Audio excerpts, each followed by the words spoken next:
지난 시간에 하나님이 약속의 후손 이삭을 주시겠다는 언약이 이제 곧 성취되는 22장이 성취되잖아요. 그 목전에서 아브라함이 그 약속의 후손을 낳을 사라를 아비멜렉에게 내어줍니다. 네, 그런 사건을 우리가 공부했죠. 아브라함은 이렇게 실패와 실수를 이렇게 반복하고 또 그 가는 길이 험난합니다. 험난하고 어려운 일입니다. 그런데 그 과정 가운데 우리가 성경을 이렇게 12장에서 아브라함의 25장까지를 쭉 보면 그 가운데에서 아브라함이 믿음의 사람으로 빚어지고 있다라는 것을 우리는 볼 수 있습니다. 여러분도 지금까지 그 신앙생활의 경험을 통해서 이제 이런 아브라함의 이야기를 공감하리라고 믿습니다. 우리가 예수를 믿으면 처음에 시작할 때 막 기적을 경험하고 병도 고치고 또 기도하면 응답받고 뭐 열심히 헌신하고 봉사하고 헌금하면 상급을 받고 또 순종하면 만사 형통하리라. 이제 이렇게 이제 우리는 알고 또 굳게 믿고 또 그렇게 나름대로 열심히 했는데 점점 이렇게 시간이 갈수록 물론 여러분이 여러 가지 신비한 체험도 했고 뭐 응답도 받고 막 이런 경험들이 뭐 두루 많을 거예요. 그럼에도 불구하고 시간이 갈수록 이제 우리는 아브라함처럼 삶 가운데나 교회 가운데나 실수를 하고 또 실패를 반복하게 되고 또 갈수록 더 좋은 열매, 더 성숙한 모습 이런 변화는 없고 시간이 갈수록 점점 우리의 열심도 또 열정도 이렇게 식어지는 것을 경험해서 이제 겨우 이제 주일 성수 하는 것을 최고로 목표로 삼는 여러분 신앙생활을 우리가 나이 먹고 가지만 끝까지 그렇잖아. 이 무더위에 교회 나오는 것도 힘들어요. 그렇잖아요. 그러니까 신앙생활을 하면서 믿음을 지켜간다는 것이 그리 쉬운 문제는 결코 아닙니다. 갈수록 막 기적이 일어나고 막 여러 가지 병도 고쳐지고 막 응답이 되어지고 이러면 신바람이 나서 하겠지만은 처음에는 그렇지만 갈수록 그런 일들이 없어져요. 그러다 보니까 어려워요. 신앙생활에. 어떤 활력소가 없어서. 20장에서도 이렇게 아브라함이 자신의 안전과 풍요를 누리기 위해서 그걸 주기 위해서 하나님의 교제의 장소, 그 영적 예배의 자리 그잖아요. 헤블론 그 마므레를 떠나잖아요. 그래서 거처하기 좋은 땅 그랄로 옮깁니다. 그런데 거기에서는 옮기자마자 두려움 때문에 사라를 어떻게 해요? 아비멜렉에 내어주는 그 형편없는 아브라함의 모습. 그 반면에 자신을 의로운 백성이다. 나는 온전한 마음과 깨끗한 손으로 그리고 도덕윤리적으로 깨끗한 소유자라 라는 그 아비멜렉이 등장하면서 아브라함을 책망하는 그렇게 책망받는 그런 형편없는 모습을 아브라함이 20장에서 보여줍니다. 그런데도 문제는 하나님은 그럼에도 불구하고 아브라함의 편을 들어주신다는 거예요. 여러분 이 복음을 잘 깨달으셔야 돼요. 하나님한테 뭐 해주세요 이런 것보다 이 복음을 잘 깨달아야지 그보다 더 좋은 복을 받을 수 있습니다. 좋은 걸 받을 수 있어요. 그래서 하나님은 그럼에도 아브라함 편을 들어주시고 아비멜렉의 재산을 빼앗아서 아브라함에게 주시고 아비멜렉의 그 가정의 여인들의 태를 다 닫으시고 벌을 준단 말이에요. 그러면서 아비멜렉의 책망받는 아브라함에게 가서 기도를 받으라 그러는 거예요. 그래야 너희가 치료받고 태의 문이 열릴 것이다. 그래서 아비멜렉이 자존심을 구기며 가서 아브라함에게 기도를 받고 여인들이 이제 태의 문이 열리는 그렇게 일이 일어납니다. 자, 이런 일들을 우리가 인간적인 그 관점에서 또 선악의 기준의 관점에서 도덕 윤리적인 관점에서 상식적인 관점에서 보면 하나님이 하시는 일은 도저히 이해가 안 갑니다. 수용할 수가 없어요. 우리는 이해를 해야 수용하잖아요. 믿잖아요. 근데 왜 그러실까? 남들이 그러는 하나님의 모습을 받아들일까? 우리가 의아해 한단 말이에요. 이해하기 어렵고 수용하기 힘든 처사입니다. 그럼에도 성경은 그런 하나님의 하시는 일들이 선하다라고 말합니다. 보시기 좋다라고 말을 하는 것입니다. 자, 여기서 우리가 알아야 할 것은 인간의 어떤 기준이 있습니다. 어떤 인간의 상식이 있고 인간이 정해놓은 법이 있고 도덕 윤리 그런 있고 또 선악의 차원이 있습니다. 근데 우리는 그 테두리 안에서 일어난 일들은 다 이해를 합니다. 그래서 하나님이 그 테두리 안에서 일하면 우리는 다 이해할 거라고 생각하는데 하나님은 그런 관점을 초월합니다. 인간의 기준, 인간의 상식, 인간의 도덕 윤리, 인간의 선악의 기준을 초월해서 하나님은 이해를 하시기 때문에 우리가 성경이 어렵고 이해할 수 없고 사람들한테 설명하기가 난해한 것입니다. 네가 믿는 하나님은 그렇게 살인을 하더라. 막 이렇게 하면 할 말이 없는 거잖아요. 애들도 죽이더라. 노인들도 죽이더라. 이러면 할 말이 없어요, 우리가. 예. 그래서 하나님은 그런 인간들의 기준 안에서 그 기준을 따라 그 틀에서 일하시는 분이 아니라 하나님은 오직 하나님이 하신 언약을 이루시기 위해서 일하십니다. 하나님에게는 인간의 기준이나 도덕이나 윤리나 인간의 어떤 상식이나 선악의 기준이 중요한 게 아니라 하나님은 하나님이 선포하신 맹세하시고 말씀하신 그 말씀, 그 언약이 제일 중요한 거예요. 네. 하나님이 세상을 창조하시고 이스라엘을 택하시고 그잖아 예수 그리스도를 보내주시고 이 모든 것은 하나님이 창세 전에 하시는 그 언약을 이루시기 위한 모든 과정인 거예요. 그 언약이 제일 중요한 것이다라는 것입니다. 그러면 하나님이 아브라함에게 이스라엘 백성에게 우리에게 하신 언약은 동일한데 그 언약은 뭡니까? 이걸 잊어버리면 안 돼요. 나는 너희의 하나님이 되고 너희는 나의 백성이 되게 하겠다. 너희를 거룩하고 흠없는 하나님의 아들들로 만들겠다. 여러분 이걸 잊어버리면 신앙의 목표, 방향을 다 잃어버리는 거예요. 3000%로 가는 거예요. 바리새인들처럼. 이렇게 하시겠다고 한 것입니다. 그리고 이 언약을 이루기 위해서 예수 그리스도의 십자가의 죽음과 부활 그리고 성령을 보내주셔서 너희에게 믿음을 줘서 이 모든 사실을 믿게 함으로 믿음에 이르게 하겠다. 믿음의 사람이 되겠다라고 하신 언약을 이루시는 거예요. 기독교인이라면 이 정도는 다 애우고 있고 이것이 여러분 마음속에 진리가 되면 소망이 되면 가치가 되면 목표가 돼야 돼요. 이것 아닌 다른 것을 목표로 말하고 이거 다른 것을 이야기하면요. 그 삼천포예요. 바리새인들이란 말이에요. 그래서 하나님이 언약이 얼마나 중요한 것인지를 여러분 뼈에다 새겨야 돼요. 마음판에다 새겨야 돼요. 오직 언약을 위해서 하나님이 일하시는데 우리는 언약에 관심이 없고 언약을 깨트리고 마음에 킵하지도 않고 다른 것을 목표로 삼는다? 그게 바로 죄입니다. 그게 바로 죄예요.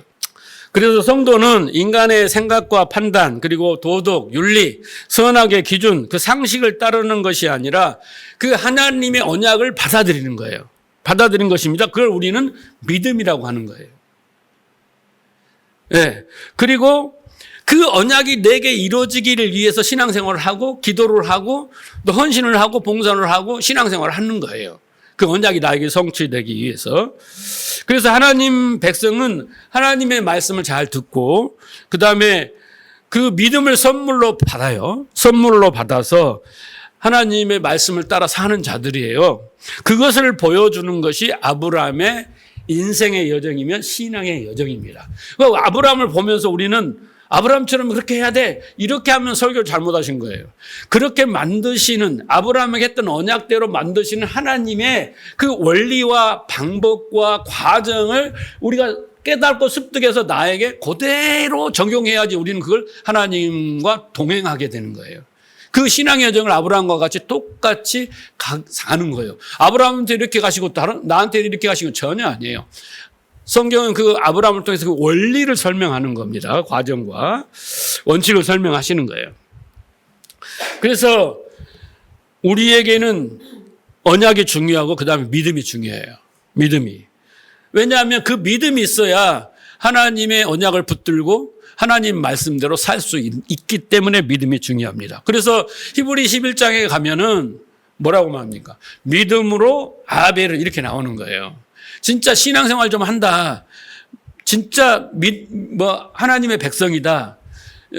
성령을 받았다. 능력이 있다. 이런 사람들은 앞에 뭐가 뭐냐면 다 믿음으로가 붙어요. 네, 그래서 믿음으로 아벨은, 믿음으로 에녹은, 믿음으로 노아는, 믿음으로 모세는, 믿음으로 여러분은 이렇게 돼야 이게 진짜 성도인 거예요. 그게 앞에 믿음이 안 되면 전 아니에요. 근데 바리새인들은 뭐예요? 믿음이 아니라 행위로. 그렇죠? 자기의 의로 이렇게 되잖아요. 이 구분을 잘 해야 됩니다.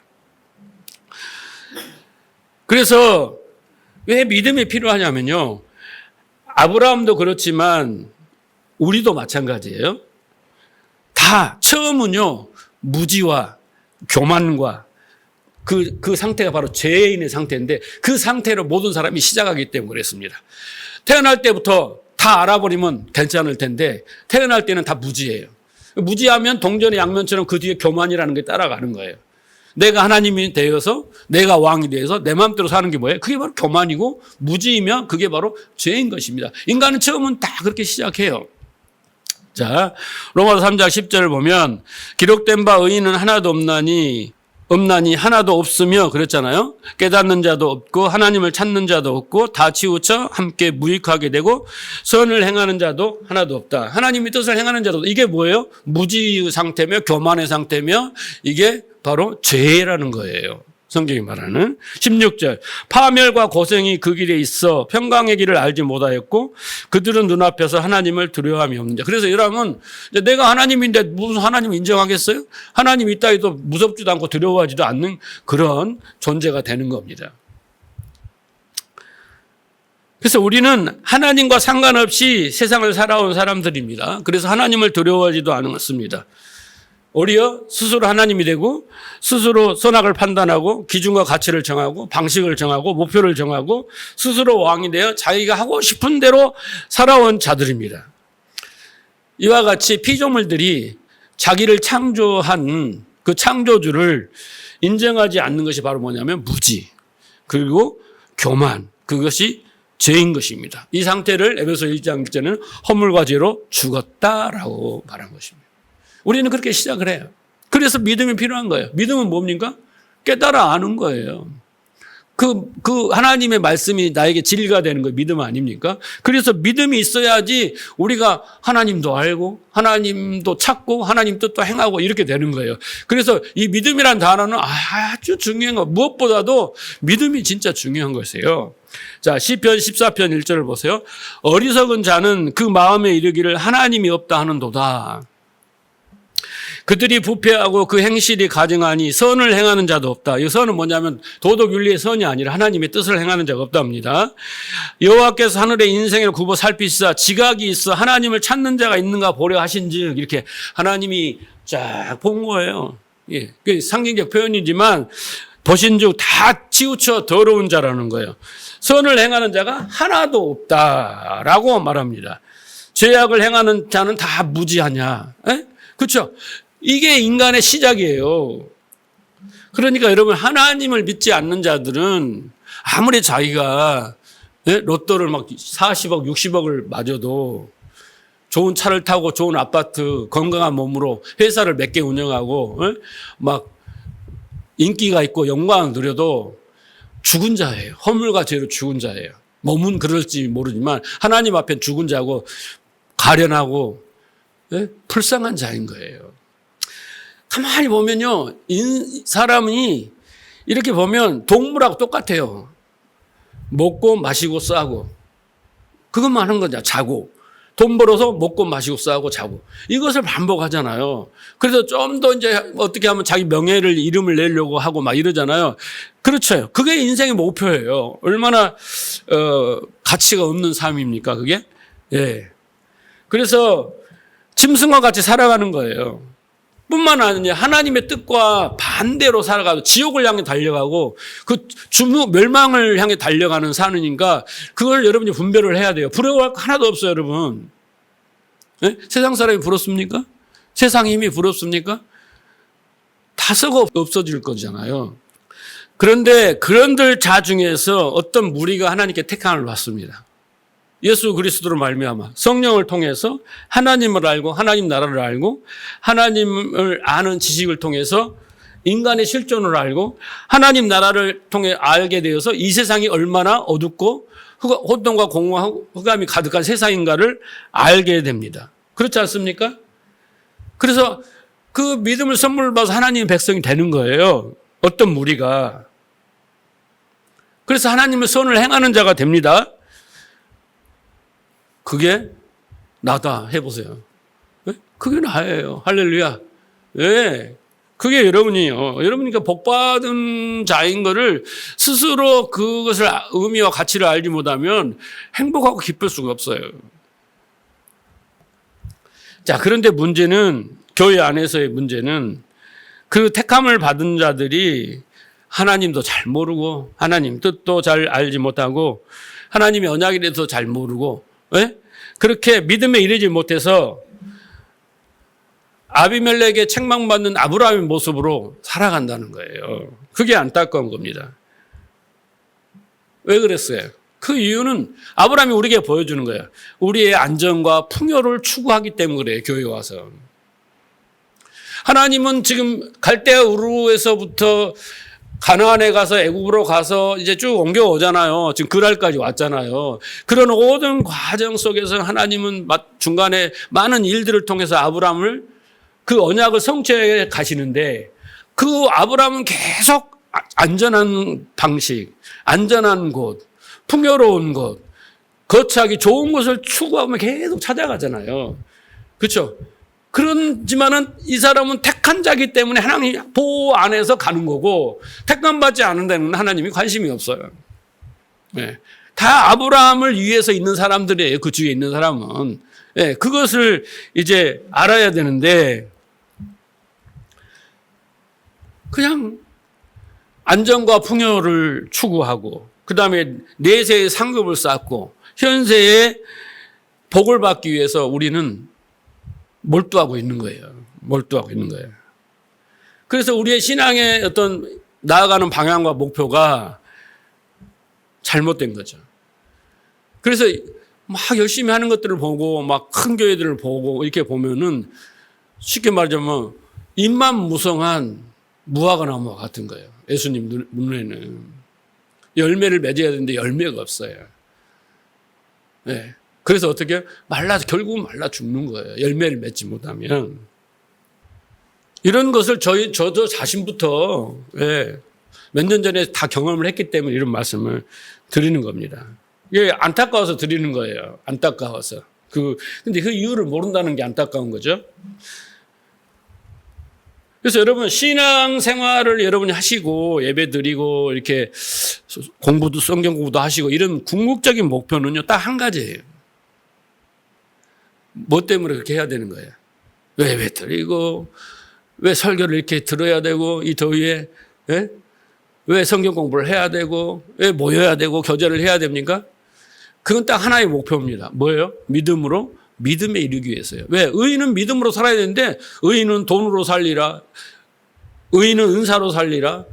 의인은 기적으로 살리라. 이게 아니라 믿음으로 사는 거예요. 그러니까 아브라함을 통해서 하나님이 보여주잖아요. 믿음. 그래서 그 믿음으로 때문에 여러분 신앙생활을 해야 되는 거예요.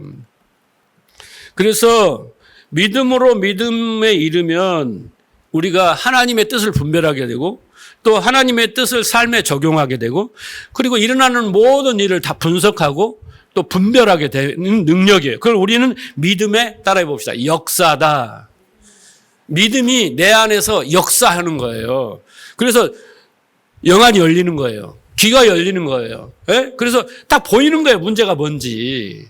옛날에는 몰라고 무조건 기도원에서 기도하고 막 머리 받고 기도만 했는데 이제는 다 보이는 거예요.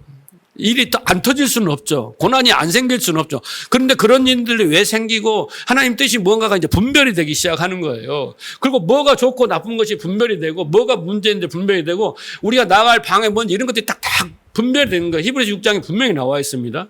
네. 초보가 아니에요. 네? 그렇게 된단 말이에요. 그게 믿음의 역사입니다.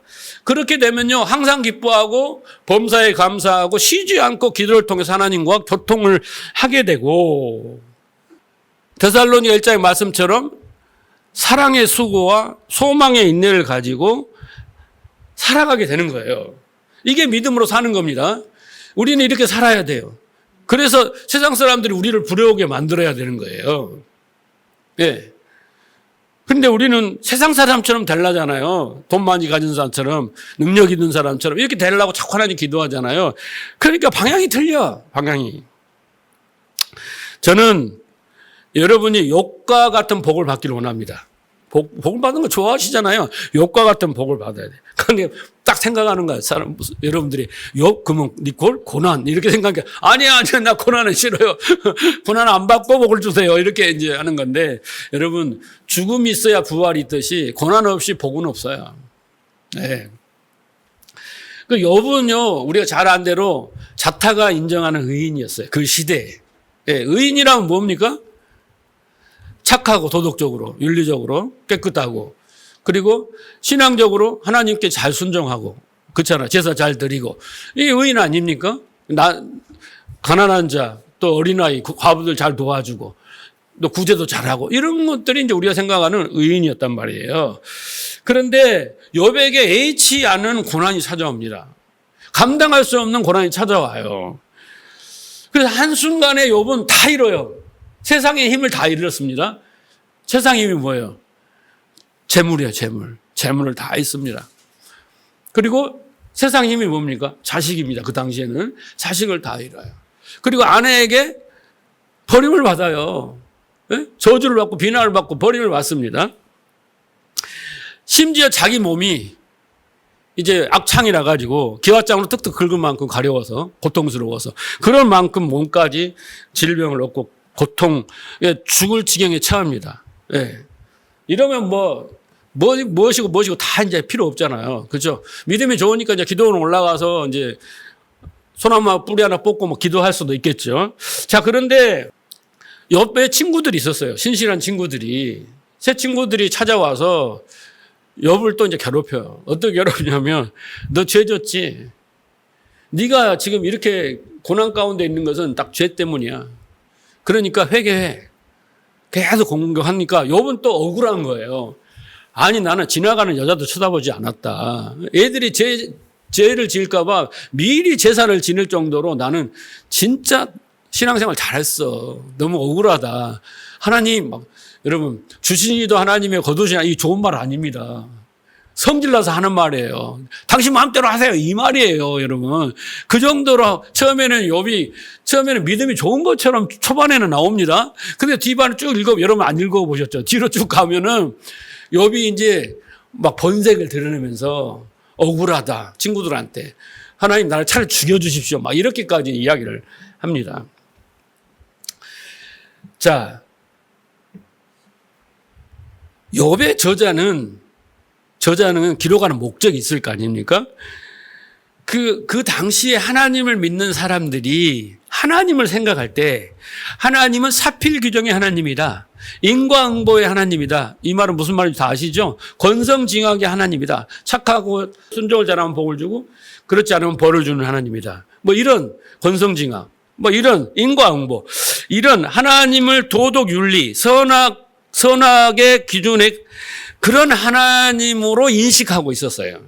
그 고난을 어떻게 보냐면 도덕과 윤리로, 상식으로, 그 다음에 선악의 기준으로 보고 분석을 한 겁니다. 자, 그런데 그것은 인간이 이 주먹만한 뇌에서 나오는 견해예요. 생각입니다. 그러니까 인간이 이런 주먹만한 뇌에서 만들어내는 어떤 사유, 철학, 사상, 기준, 이것은 하나님을 그 인간의 생각 안에 가두고 하나님은 우리 생각 안에서 활동하세요. 그래야 우리가 이해하고 다 따를 거 아닙니까? 그걸 초월해버리면 아까도 말씀드렸지만 도덕 윤리를 초월하면 우리가 이해를 못합니다. 그래서 거부합니다. 그거잖아요. 그래서 그 조목만한 뇌에서 나오는 그 인간의 생각과 판단과 기준 안에 하나님을 가둔 것입니다. 그게 인과응보의 하나님, 권성징악의 하나님인 거예요. 그 나쁜 게 아닙니다. 근데 아까 뭐라 했습니까? 하나님은 그거보다 더 중요한 게 뭐라고 했어요? 금방 잊어먹네. 언약이라고 그랬잖아요. 예? 하나님의 언약을 이루신 게 그보다 더 중요하단 말이에요.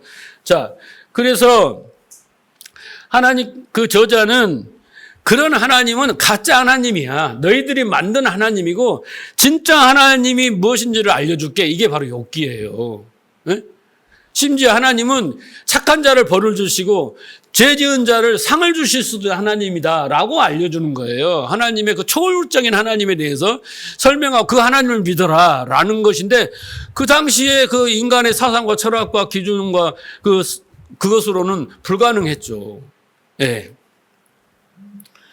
자, 그래서 우리가 있잖아요. 하나님을 다 알고 다 이해하고 우리의 기준을 하나님께 적용한다면요, 우리가 하나님이 되는 거예요.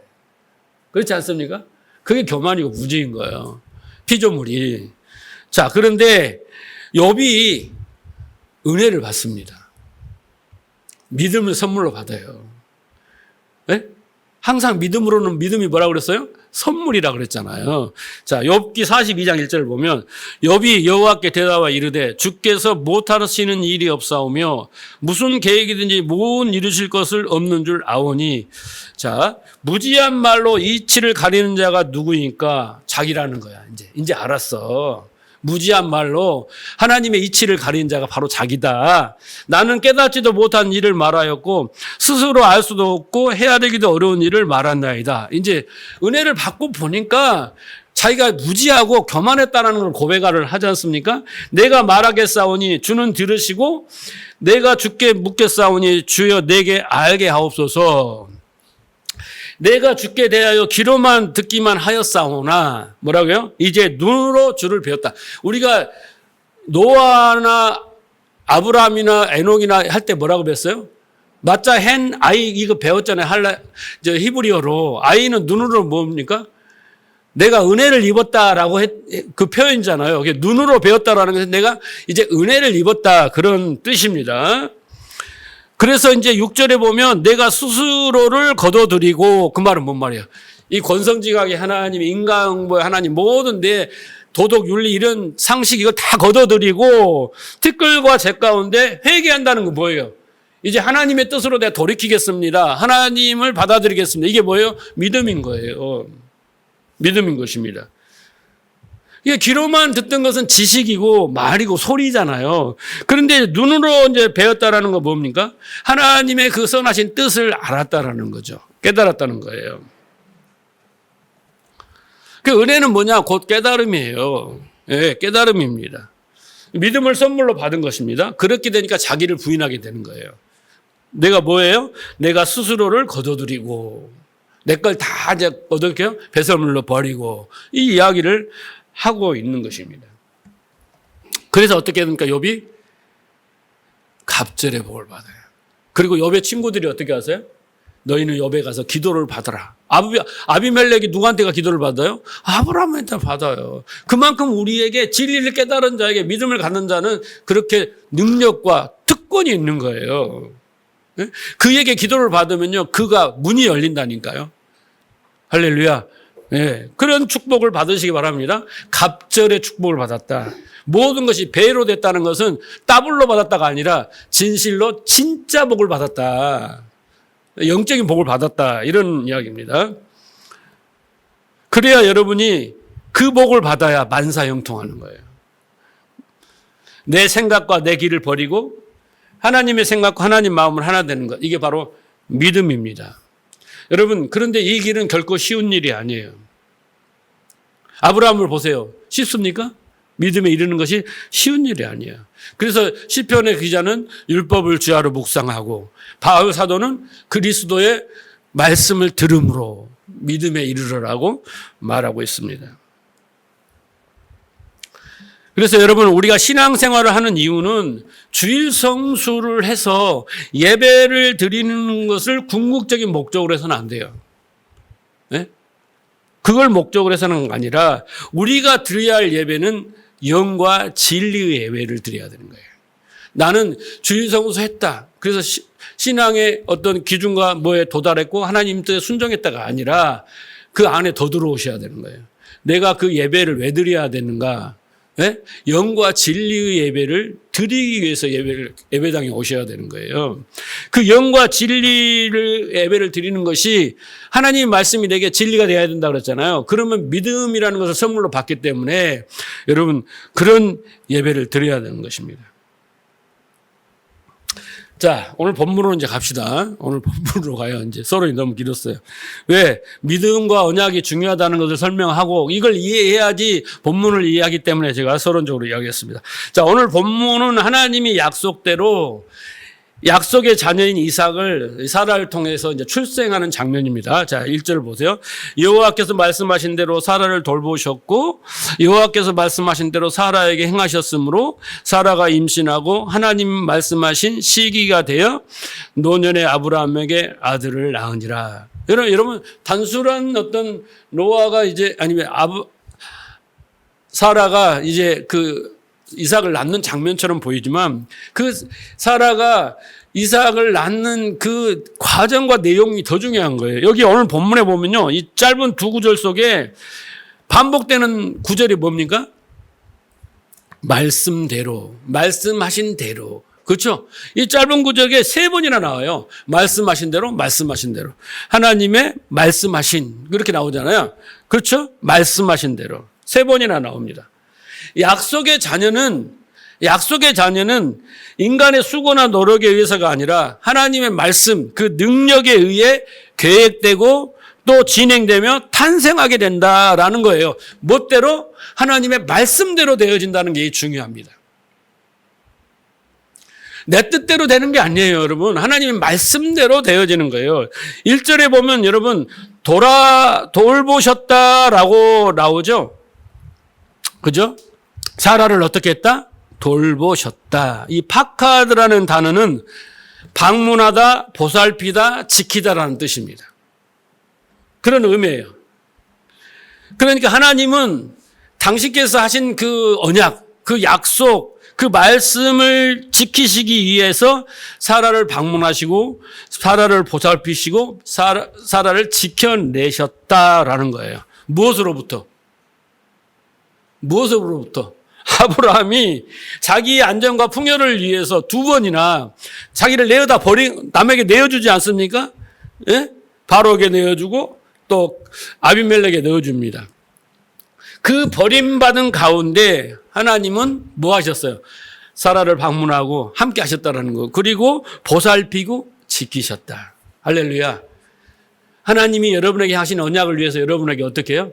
지금 함께 방문하고 함께 계시고 그리고 어떻게 해요? 보살피시고 지키신다. 할렐루야. 뭐 사람만 하고 여러분 아닙니까? 여러분도 택한 백성인데 똑같이 하고 계신다. 그러니까 그것을 우리가 깨닫고 피부로 느낄 때 할렐루야, 아멘, 찬양, 감사가 나오는 건데 모르면 전혀 반응이 없어요.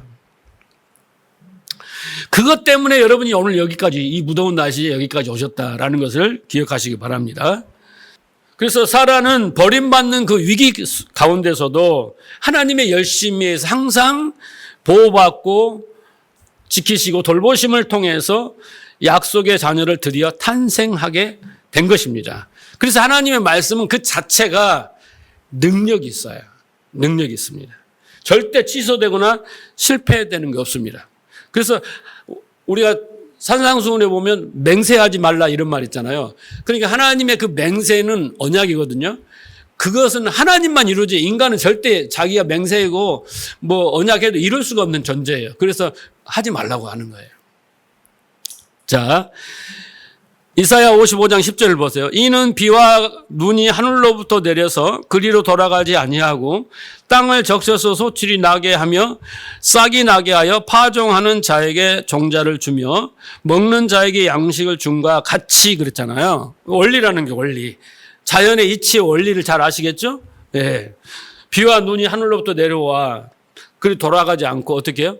땅에서 스며들어 가지고 땅을 적셔서 이제 씨를 틔우고 싹이 나게 하고 자라게 하고 열매를 맺게 하는 것 같이 내 입에서 나가는 말도 이와 같이 자연의 이치와 같이 헛되이 내게로 돌아오지 아니하고 나의 기뻐하는 뜻을 이루면, 하나님의 약속이나 하나님 말씀은 다 우리에게 뭐예요? 하나님이 기뻐하시는 거 좋은 거예요. 이루며 내가 보낸 일은 형통함이니라. 다 된다는 거예요. 하나님 말씀. 할렐루야. 그래서 이사야는 하나님의 말씀은 참이고 진리이기 때문에 그대로 되어진다라는 거고, 마치 거짓이나 비진리는 아무리 애우고 주문을 애우고 벽에다 쓰고 손바닥에 쓰고 막 문신을 타투를 새겨도 안 이루어져요. 근데 하나님 말씀은 그대로, 약속은 약속대로, 또 계시의 말씀은 그대로 다 되어진다라는 거예요. 그래서 하나님의 말씀에는 능력이 있습니다. 하나님의 말씀은 능력이 있어. 히브리서 4장 11절 뭐라고요? 우리의 혼과 영과 관절과 골수를 어떻게 해요? 다 드러내는 거예요. 우리의 마음을 다 감찰해내시는 것이 말씀이 마치 거울 같은 거예요. 말씀이 들어오면 거울이 되어서 내 안에 모든 것이 다 드러난다는 거예요. 그게 말씀의 놀라운 능력이다라는 것입니다. 그래서 오직에서 이렇게 말하면, 요한복음 1장에는 하나님은 곧 뭐다? 말씀이다라는 거죠. 네. 그래서 하나님을 말씀이라고 하고 말씀은 곧 하나님이라고 이렇게 표현을 하는 것입니다. 그래서 하나님의 말씀을 잘 들으면 그게 순종인데, 잘 들으면 순종인데, 그렇게 잘 들으면 그 말씀이 내 안에 진리가 되어, 사람은 진리를 따라 산다 그랬죠? 그 진리가 되어서 나에게 믿음이라는 열매를 딱 맺게 해서 그 믿음으로 살아가게 만드는 것이에요. 그게 말씀의 능력입니다. 그 말씀이 나를 설득하고 또 가르치고 이해시키고 깨닫게 하고 막 안에서 작용을 해가지고 믿음이라는 열매를 딱 만들어내는 거예요.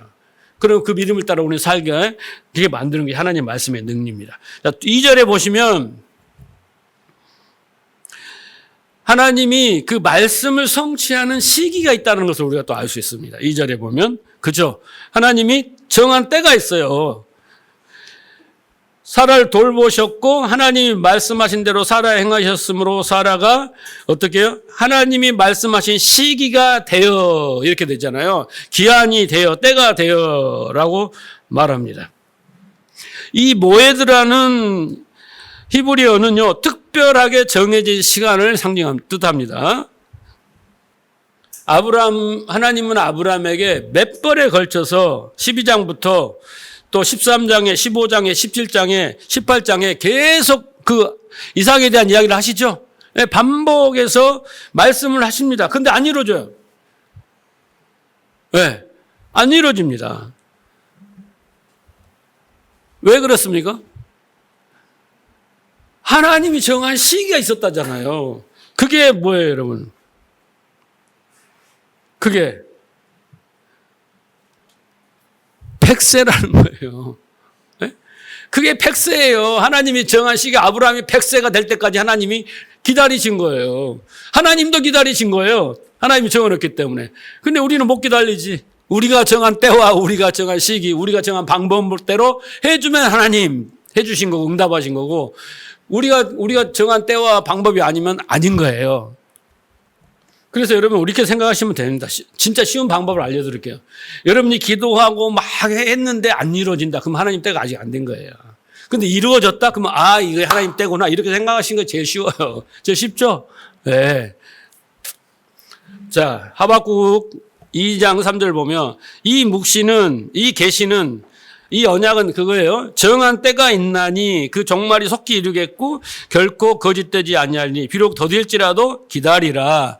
지체되지 않고 반드시 행하리라. 하나님이 한번 선포하신 말씀은 돌아오지 않아요. 다 이루어요. 그 기쁘신 뜻은. 그래서 어떻게 해요? 기다리는 것이 방법이에요. 기다리는 것이 방법입니다. 그게 믿음입니다. 자, 아브라함은 하나님께 약속을 받은 후에 몇 년을 기다렸어요? 25년을 기다렸어요. 저도 목회가 지금 올해가 25년이야. 말씀을 준비하면서 딱 계산을 해보니까 25년이야. 신학을 간 순간부터 여기까지 25년 됐어요. 그래서 나도 아브라함처럼 소망을 가져야겠다. 25년이야. 자, 그런데 왜 25년을 기다렸냐? 첫째는 이런 거예요. 하나님이 아브라함에게 네가 할 수 있는 거 다 해봐. 인간이 할 수 있는 걸 다 해보도록 놔두시는 거예요. 중간에 하나님이 하시면 자기가 한 줄 아니까 하나님이 네가 할 수 있는 다 해봐. 그래서 아브라함이 처음에 내놓은 게 뭐냐면 이삭을 대신해서 엘리에세 그 종의 아들을 택할까요? 그 다음에 조카 롯을 택할까요? 그 다음에 여종의 아들 이스마엘 하갈이죠. 하갈을 낳은 이스마엘을 내놓았어요. 하나님은 no. 절대 아니다. 아니다. 그리고 하나님이 100세까지 기다린 거예요. 100세. 어떻게 될 때까지? 아브라함이 마른 막대기가 될 때까지 기다린 거예요. 자, 로마서 4장 19, 그 100세의 의미는 이런 겁니다. 로마서 4장 19절, 그가 100세나 되어 자기 몸이 죽은 것 같고, 이렇게 되는 거예요.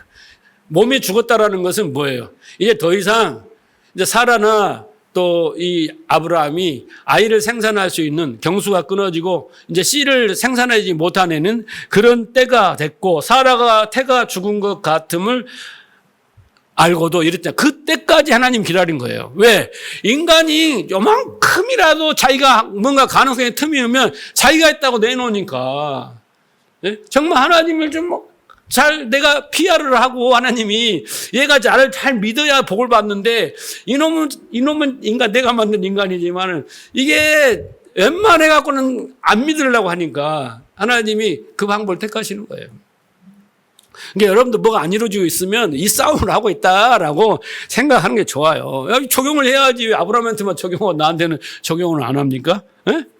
자, 그래서 이 100세라는 의미는 10 곱하기 10인데 완전 숫자예요. 10이 2개인 것은 완전하다는 뜻이거든요. 이 10은 완전수예요. 근데 거기에 2개니까 완전히 100세고 거기에 10이 하나 더 붙으면요 1000이잖아요. 그건 완전이에요. 최상급이에요. 이건 하나님한테만 적용하는 숫자입니다. 100세예요. 인간이 적용하는 숫자는 10입니다.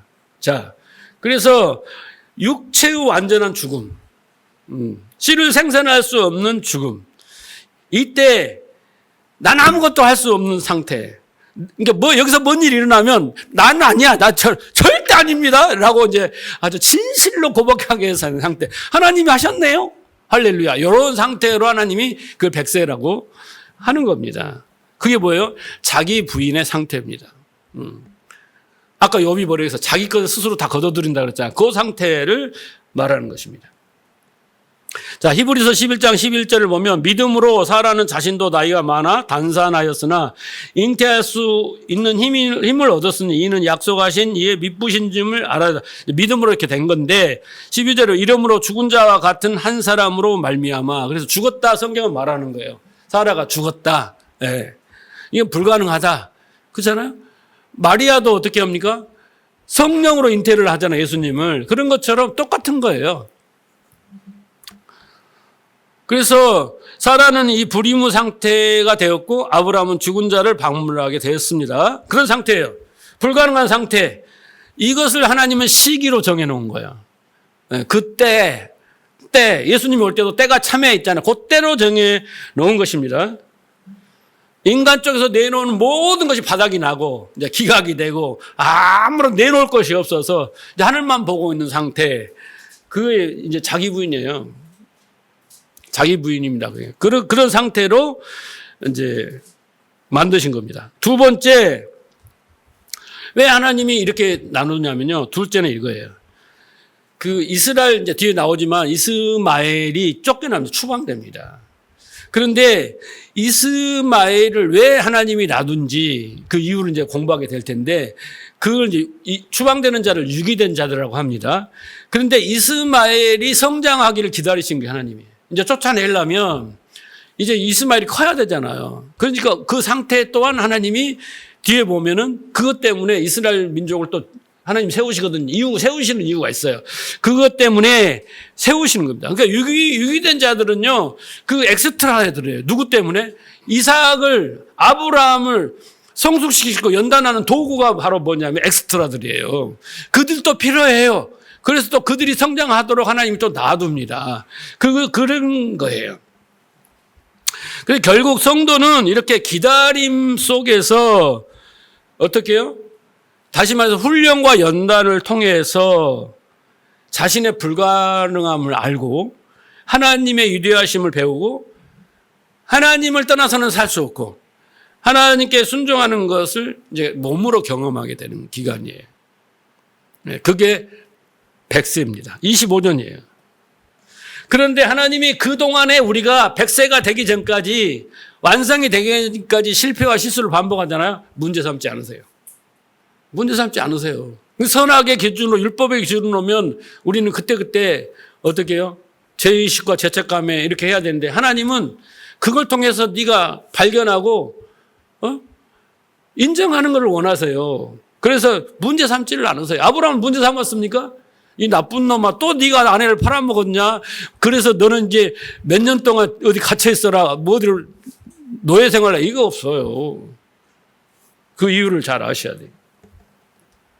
그래서 우리의 실수와 심지어 우리의 죄까지도 선용하셔서 우리를 성숙시키고 믿음의 사람으로 만들어내시는 것이 하나님의 목적이다 그랬습니다. 모세는 이렇게 고백을 해요. 광야 신명기 8장에 우리가 2절 이하를 보면 광야 40년의 이야기를 왜 그렇게 하셨는지 너희를 낮추시고 너희 마음이 어떠한지 이런 것을 알게 하게 했다고 그러잖아요. 여기 신명기 32장 9절에 이렇게 말씀하세요. 여호와의 분깃은 자기 백성이라 야곱은 그가 택하신 기업이로다. 여호와께서 그를 황무지에서 짐승이 부르짖는 광야에서 만나시고 호위하시고 보호하시고 자기의 눈동자같이 지키셨도다. 이게 누구예요? 이스라엘 백성이에요. 하나님 이스라엘 백성을 되게 괴롭힌 것 같지만은 아니라고요. 네? 겉으로는 그렇게 보이지만 그 속에서도 사라를 방문하시고 지키시고 돌보셨던 것처럼 왜 그렇게 해서 얼레고 달래고 해서 믿음의 사람으로 만들어야 하기 때문에 하나님이 하신 거예요. 11절에 보면 마치 독수리가 자기 보금자리를 어지럽게 하여 자기 새끼 위에 너풀거리며 그의 날개를 펴서 새끼를 받으며 그의 날개를 위에 그것을 엎는 것 같이 여호와께서 홀로 그를 인도하셨고 그와 함께 하신 이는 다른 신은 없다. 여러분 독수리가 폭풍을 즐겨요. 막 폭풍과 태풍이 일어나면 다 조용하잖아요. 새들은 다 가라. 그런데 유유히 잦아가면서 아주 독수리가 멋있게 나는 거예요. 걔가 그렇게 되기까지 어떻게 해요? 못 듣겠어요? 어미가 태풍과 폭풍이 뭐 긁고 등에다 싣고 올라가 저기다 떨어뜨려요. 그럼 얘가 떨어지면서 어떻게 해요? 팍 퍼덕이면서 이제 날개에 힘이 들어가면서 이걸 배우는 거예요. 그렇게 하셨다라는 거예요. 네, 그렇게 하셨다라는 거예요. 그게 뭡니까? 기다림의 시간이고 훈련의 시간이고 100세 25년 동안 이르는 시간에 우리의 교회 생활인 거예요. 이게 교회 생활인 거예요. 자, 그래서 그 기다림의 끝에 오는 게 뭐냐면요. 웃음이에요. 웃음은 뭡니까? 기쁨인 거예요. 자, 21절 보세요. 6절.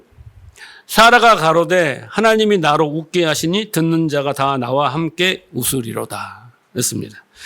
그 기다림의 시간, 그 훈련의 시간을 통과한 사라에게 사라가 처음에 어떻게 했어요? 18장에서는 비웃었잖아요. 그렇죠?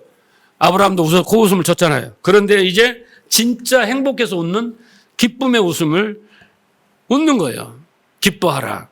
그 기쁨이 이루어진 거예요. 네? 죄는 사망을 낳지만 여러분 그 기다리면 신앙의 연단 속에서는 웃음, 기쁨, 행복을 낳는 겁니다. 진짜 행복해지는 거예요. 그래서 우리는 믿음에 이를수록 기쁘고 항상 기뻐하고 범사에 감사하고 행복해지는 거예요. 믿음이 없어서 기쁨도 없고 감사도 없는 거예요. 네, 그 연단을 통해서 그런 겁니다. 그러니까 여러분 사라의 모습은 누구냐면요. 교회의 모습이에요. 네? 신부, 그리스도의 신부, 우리의 모습이란 말이에요. 그러면 여러분 산자의 어미가 된다 그랬잖아요. 그럼 여러분 우리가 여자면 출산을 해야 돼. 씨를 받아 출산을 해야 되잖아요. 뭘 낳아야 된다고요? 이삭을 낳아야 되죠. 그 이삭은 뭐예요? 믿음의 상징이에요. 그러니까 여러분들이 출산을 성경 공부를 하더라도 교회 생활 속에서 해가지고 출산을 해야 돼요. 산자의 어미처럼 뭔가를 생산을 해내야 되는데 믿음이라는 걸 생산해내지 않으면 다 죽은 자예요. 산자의 어미가 아니에요. 행복할 수가 없어요. 기쁨을 누릴 수가 없어요. 내가 아무리 뭘 충성하고 뭘 다 한다 해도 그것을 수고하고 무거운 짐이라 한숨밖에 안 나오고 예? 뭔가 보상이 없으면 괴로울 뿐이에요. 그런데 믿음을 생산하면 그때부터는 항상 기쁨이 있다고. 진짜 기쁨을 누리게 된다고 말이에요. 그 이야기를 하고 있는 거예요. 자, 그런데 사라가 뭐라고 이야기를 하냐면 듣는 자가 나와 같은 기쁨을 누리리라는 거예요. 여기서 쉐마예요, 쉐마. 쉐마 이스라엘아. 그래서 잘 듣는 거예요. 예? 그래서 로마서 10장 17절 우리가 잘 아는 대로 믿음은 뭐에서 나요? 이 쉐마 들음에서 나는 거예요. 그래야지 여러분이 기쁨을 누릴 수 있다라는 거예요. 요한복음 6장 28절에 보면 그들이 묻되 우리가 어떻게 하여야 하나님을 하오리까? 예수께서 대답하시되 하나님께서 보내신 이를 믿는 것이 하나님의 일이다라는 거예요. 그러니까 우리가 하나님을 위해서 충성하고 헌신하고 봉사하는데 하나님을 해야 되는데 그 하나님의 일이 무엇입니까? 뭔 일을 해야 되죠? 왜? 자기들은 지금까지 하나님 일을 너무 잘했어. 바리새인들이 지금 예수님을 공격하는 거잖아요. 우리는 지금까지 하나님 일 제사를 잘 지내고 율법도 잘 지키고 다 했다. 그런데 뭘 더 하라고 하느냐, 뭘 잘못했다고 하느냐 이러니까 그럼 하나님 일이 뭐야 이렇게 물어본 거예요, 예수님한테. 그러니까 예수님이 하나님께서 보내신 일을 믿는 것이 하나님의 일이다. 그래요. 여러분 믿으려면 뭘 해야 돼요? 들어야 돼요. 쉐마. 그죠? 근데 안 들으면, 그래서 그 말씀이 진리가 안 되면 우리는 절대 하나님 일을 하지 않는, 예수를 믿을 수가 없고 기쁨을 누릴 수가 없는 거예요. 자, 그런데 여기까지 이해하시겠죠? 그래서 시기와 그 때가 있고 그 다음에 들음으로 우리는 기쁨에 이르게 된다라는 원리를 알려주고요. 자, 한 가지 더 보고 마치도록 하겠습니다. 중요한데, 자, 10절에서부터 보면요. 자, 그렇게 고대하던 약속의 후손이 태어났는데 그 집안에 문제가 발생합니다. 그러니까 여러분 이제 그 믿음이라는 것을 갖게 되고 구원을 받게 되고 이렇게 약속의 후손을 낳게 되면 끝이 아니에요. 이제 우리는 그때부터 지금 광야의 단계거든요. 가나안에 가면 이제 뭘 해야 돼요? 영적 전쟁을 해야 돼요. 왜? 우리는 이제 믿음이라는 걸 생산했지만은 진짜 우리 안에는 아직 진리가 아닌 것들이 너무 많으니까 이것과 싸움을 싸워야 되잖아요. 그게 바로 가나안 땅의 싸움이 영적 7 족속과의 싸움이잖아요. 그 이야기를 이제 이렇게 하는 거예요. 이게 이제 성화의 과정인 거예요. 자, 21절에 보면 사라가 보니까 아브라함의 아들 애굽 여인 하갈의 아들이 이삭을 놀려요. 그죠? 네, 놀립니다. 아브라함에게 이르되 이 여종과 그 아들을 내어 쫓으라. 이 종의 아들은 내 아들 이삭과 함께 기업을 얻지 못하리라 하므로 아브라함이 어떻게 매우 근심하였다. 하나님이 기도를 했나 봐. 하나님 어떻게 해요? 둘 다 내 씨인데 어떻게 해요? 네? 어떻게 매몰차게 어떻게 해야 돼요? 두 집 살림을 해야 돼요? 막 이렇게 이제 고민을 했죠. 12절. 하나님이 아브라함에게 이르시되 내 아이나 내 여종으로 말미암아 근심하지 말고. 여기 보세요. 하나님이 하갈과 이스마엘을 뭐라고 합니까? 네 아들, 네 부인이라고 이야기를 합니다. 그렇죠? 네? 네 아이나 네 여종으로 이렇게 말하잖아요. 하나님이 주신 사람이 아니야. 자기가 만들어낸 사람이잖아요. 근심하지 말고 사라가 내게 이런 말 들으라. 사라가 뭐라고 그랬어요? 둘 다 쫓아내라. 라고 했단 말이에요. 하나님이 누구 편을 들어요? 사라 편을 들어요. 그리고 쫓아내게 하십니다. 그래서 어떻게 해요? 쫓겨나는 거예요. 그런데 이 사건이 여러분 이삭의 탄생을 통해서 이스마엘이 이삭을 괴롭히는 이 장면을 통해서 이스마엘이 추방되는 사건이 어떤 의미를 가지는가? 우리 신앙의 여정이에요. 네. 우리가 믿음을 선물 받아서 교회에 딱 들어오지만 그때부터는 이삭과 이스마엘의 전쟁이 시작되는 겁니다. 자, 사도 바울은 이 사건을 이렇게 우리에게 풀어줍니다. 영적으로. 갈라디아 4장 21절 보세요. 내게 말하라. 율법 아래 있고자 하는 자들아 율법을 듣지 못하느냐? 기록된 바 아브라함에게 2 아들이 있으니. 여러분 지금 율법 이야기를 하면서 율법과 복음을 이야기를 하고 진리를 이야기를 하면서 누구 이야기를 하냐면 이삭과 이스마엘 이야기를 하는 거예요. 비유로. 아브라함에게 두 아들에게 있으니 하나는 여종에게서 하나는 자유 있는 여자에게서 낳았다 하였으며 여종에게서는 육체를 따라 낳았고 자유 있는 여자에게는 약속으로 말미암았느니라. 이것은 비유니 이 여자는 두 언약이라. 자, 하갈과 사레가 두 언약이래. 그러니까 이스마엘이 먼저 나왔잖아요. 하갈이 먼저 시작해서 얘가 옛 언약, 사라는 새 언약. 오케이? 두 언약이라고 하잖아요. 옛 언약과 일큰 거예요.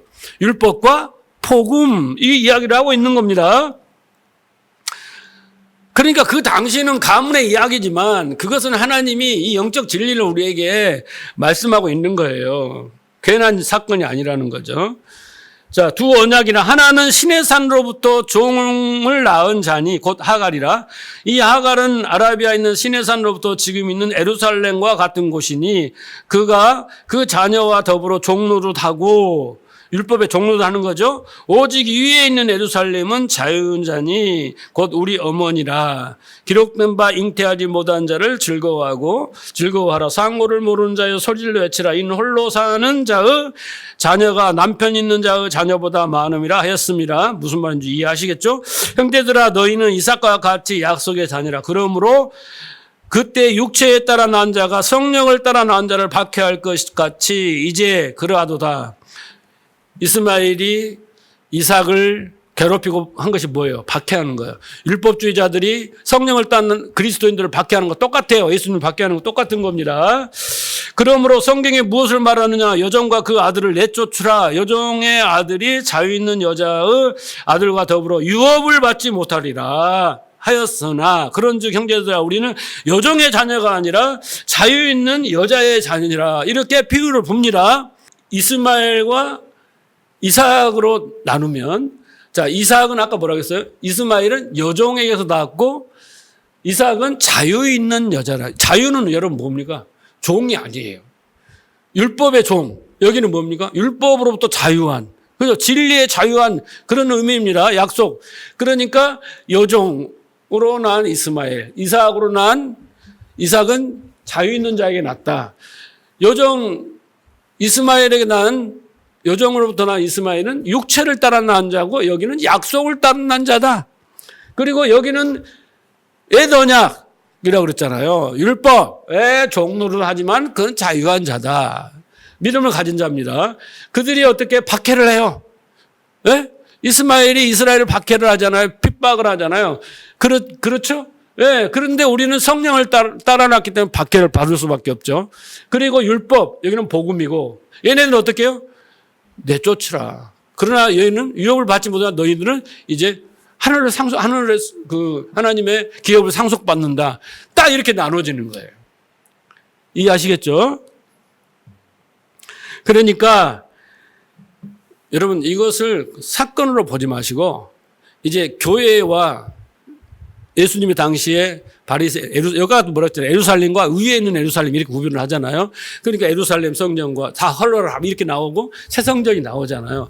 그러니까 율법과 복음, 옛 언약과 새 언약, 그리고 우리 안에 이스라엘 말과 이삭이 존재한다라는 이 구도를 봐야 돼요.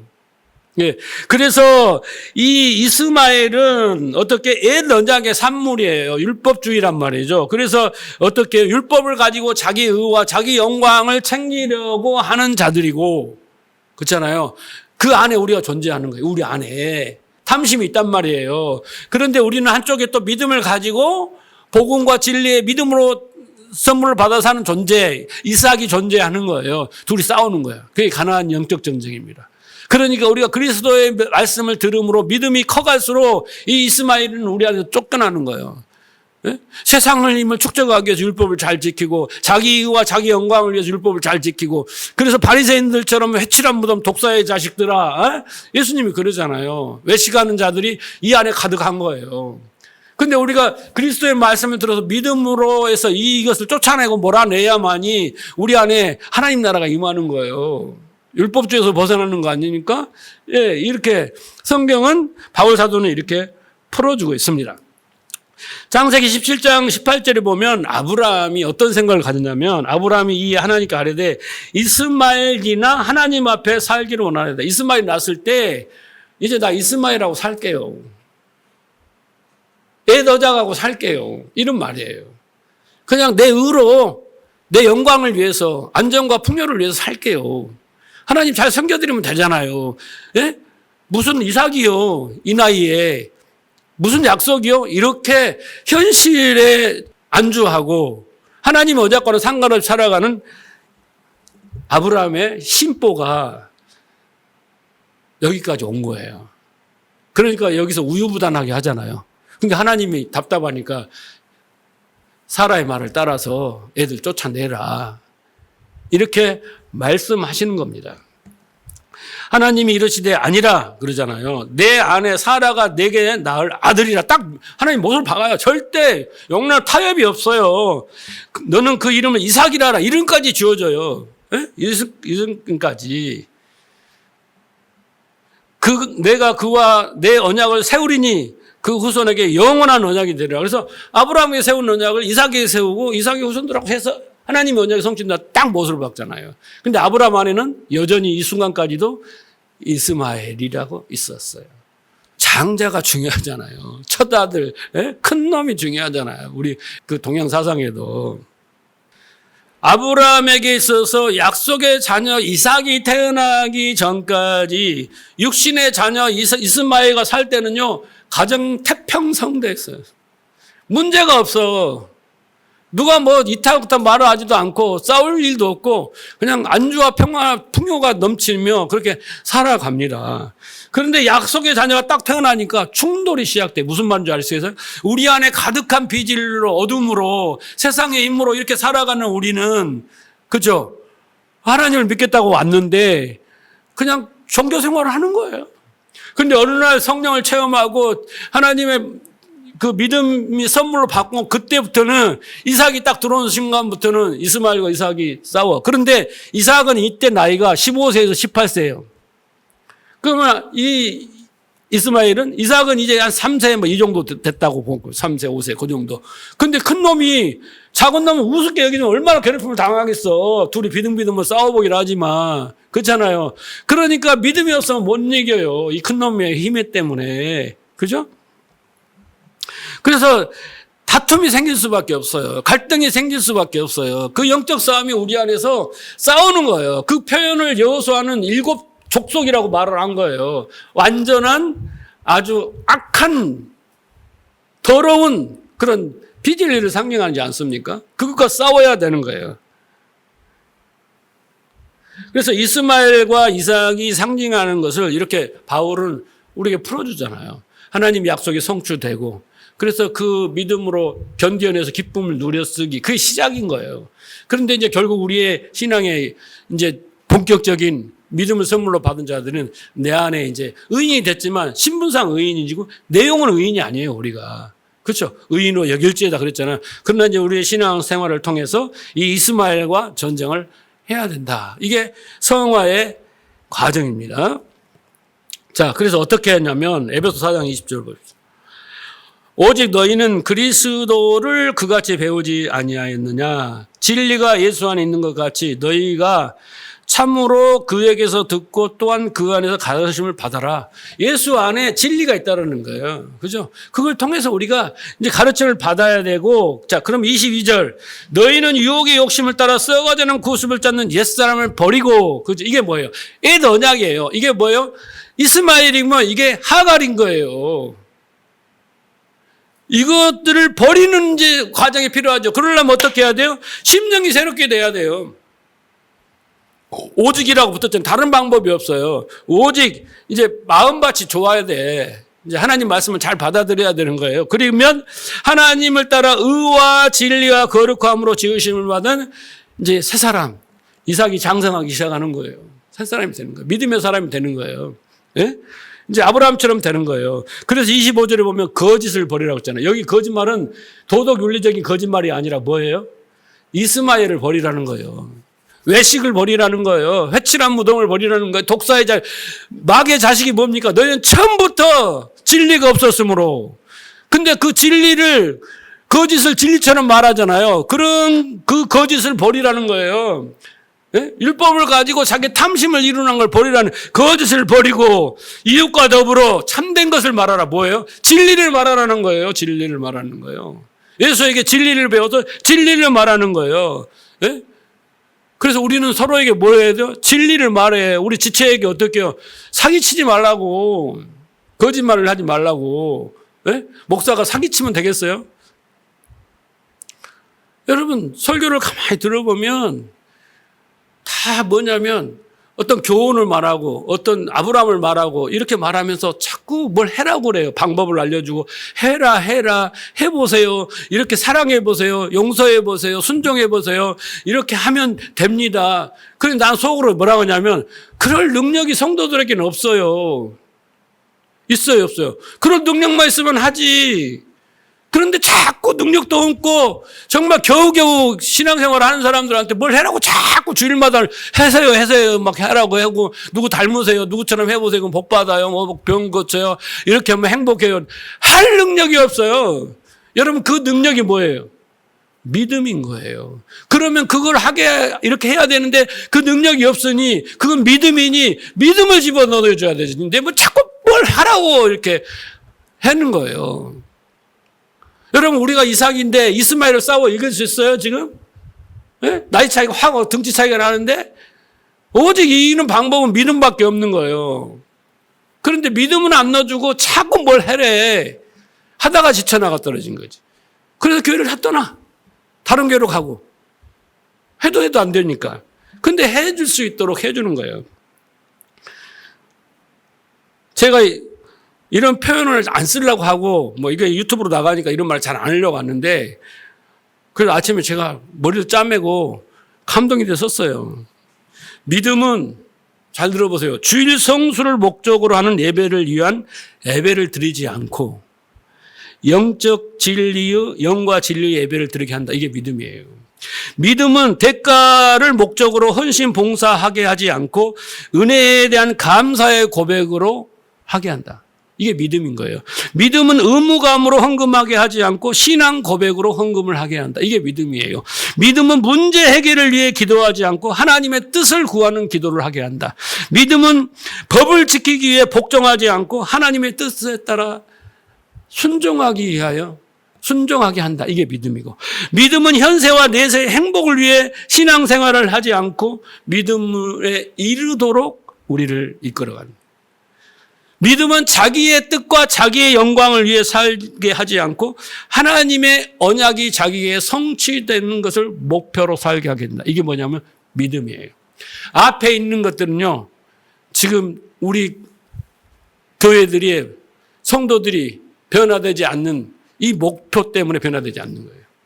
행복하지 않는 거예요. 믿음이 없는 거예요. 성경이 말하는 믿음. 하나님은 주구장창 계속해서 아브라함을 끌고 가시면서 믿음의 사람으로 22장까지 끌고 가요. 믿음 때문에.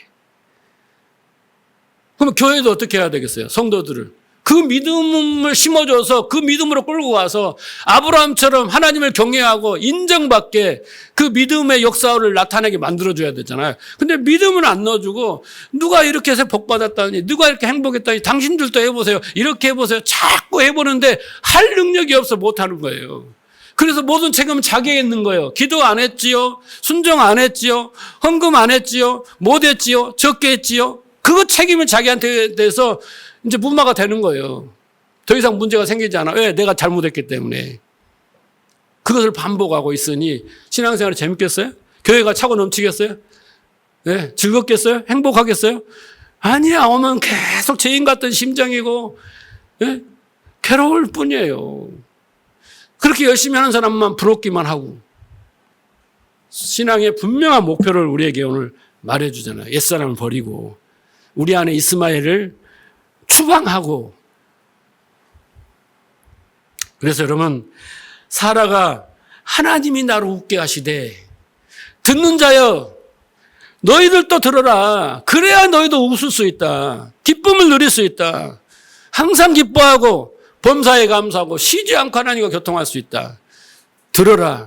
쉐마, 들어라 라고 말씀하시는 겁니다. 여러분, 귀 있는 자가 돼서 이 말씀이 진리가 돼서 믿음으로 이렇게 이기는 자가 되고, 그래서 그 믿음의 열매, 그 믿음의 역사가 그렇게 나타나는 그 신앙생활을 통해서 하나님이 뜻하신 대로 세상의 빛과 소금으로 살아가시는 여러분 되시기를 주님으로 축복합니다.